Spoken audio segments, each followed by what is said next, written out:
केंद्र सरकार ने ग्रामीण रोजगार से जुड़ी देश की सबसे बड़ी योजना मनरेगा को लेकर बड़ा बदलाव करने की तैयारी कर ली है। सरकार महात्मा गांधी राष्ट्रीय ग्रामीण रोजगार गारंटी अधिनियम मनरेगा को निरस्त कर उसकी जगह नई योजना लाने जा रही है, जिसका नाम विकसित भारत गारंटी फॉर रोजगार एंड आजीविका मिशन ग्रामीण रखा गया है। संक्षेप में इसे वीबीजी रामजी कहा जाएगा। इस संबंध में एक नया विधेयक संसद में लाने की तैयारी है, जिसकी प्रतियां लोकसभा के सदस्यों को उपलब्ध करा दी गई हैं। प्रस्तावित विधेयक के अनुसार मनरेगा के तहत मिलने वाले 100 दिनों के रोजगार को बढ़ाकर 125 दिन प्रतिवर्ष करने का प्रावधान किया गया है।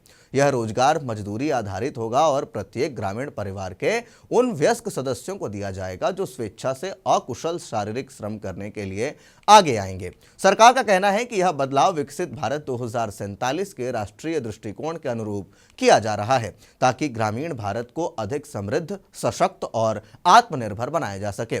विधेयक में स्पष्ट किया गया है कि अधिसूचित ग्रामीण क्षेत्रों में प्रत्येक पात्र ग्रामीण परिवार को एक वित्तीय वर्ष में 125 दिनों के रोजगार की कानूनी गारंटी दी जाएगी। मजदूरी का भुगतान साप्ताहिक आधार पर या कार्य पूरा होने पर अधिकतम 15 दिनों के भीतर करना अनिवार्य होगा। यदि रोजगार के लिए आवेदन करने के 15 दिनों के भीतर काम उपलब्ध नहीं कराया जाता है तो संबंधित परिवार को बेरोजगारी भत्ता दिए जाने का भी प्रावधान रखा गया है। नई योजना के तहत कार्यों की योजना बनाने की प्रक्रिया ग्राम पंचायत स्तर से शुरू होगी। विकसित ग्राम पंचायत परियोजना के तहत प्रस्तावित कार्यों को ब्लॉक, जिला और राज्य स्तर पर समेकित किया जाएगा। इन सभी कार्यों को विकसित भारत राष्ट्रीय ग्रामीण अवसंरचना स्टैक से जोड़ा जाएगा, ताकि योजनाओं की निगरानी और क्रियान्वयन अधिक प्रभावी हो सके। प्रस्ताव विधेयक में कार्यों को 4 मुख्य श्रेणियों में बांटा गया है। इसमें पहला जल सुरक्षा, दूसरा मुख्य ग्रामीण अवसंरचना, तीसरा आजीविका से जुड़ी अवसंरचना और चौथा आपदा रोधी ढांचा शामिल है। सरकार का लक्ष्य है कि इन कार्यों के माध्यम से न सिर्फ रोजगार दिया जाए, बल्कि ग्रामीण इलाकों में टिकाऊ विकास की नींव भी मजबूत की जाए। खेती बाड़ी के मौसम को ध्यान में रखते हुए विधेयक में यह भी प्रावधान किया गया है कि सामान्य परिस्थितियों में कृषि कार्य के समय अधिकतम 60 दिन प्रति वर्ष इस योजना के तहत काम नहीं कराया जाएगा। हालांकि प्राकृतिक आपदा या किसी असाधारण स्थिति में इस नियम में छूट दी जा सकेगी। पारदर्शिता और जवाबदेही सुनिश्चित करने के लिए नई योजना में नई तकनीकी उपाय अनिवार्य किए गए हैं।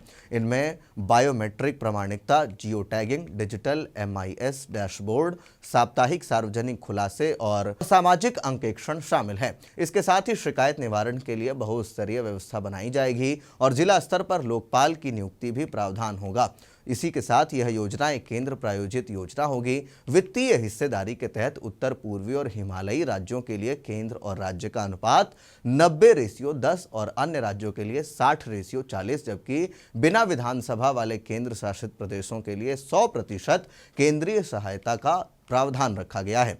सरकार के अनुमान के मुताबिक इस योजना पर सालाना लगभग 1.51 लाख करोड़ का खर्च आएगा, जिसमें केंद्र सरकार का हिस्सा करीब 95,692 करोड़ होगा। विधेयक को संसद के शीतकालीन सत्र में पेश किए जाने की संभावना है, जो 1 दिसंबर से शुरू होकर 19 दिसंबर को समाप्त होगा। मनरेगा को निरस्त कर नई योजना लाने के प्रस्ताव ने राजनीतिक और सामाजिक हलकों में चर्चा तेज कर दी है। आने वाले दिनों में यह देखना अहम होगा कि संसद में इस विधेयक पर कैसी बहस होती है और यह ग्रामीण रोजगार की दिशा में किस तरह नया रूप लेता है।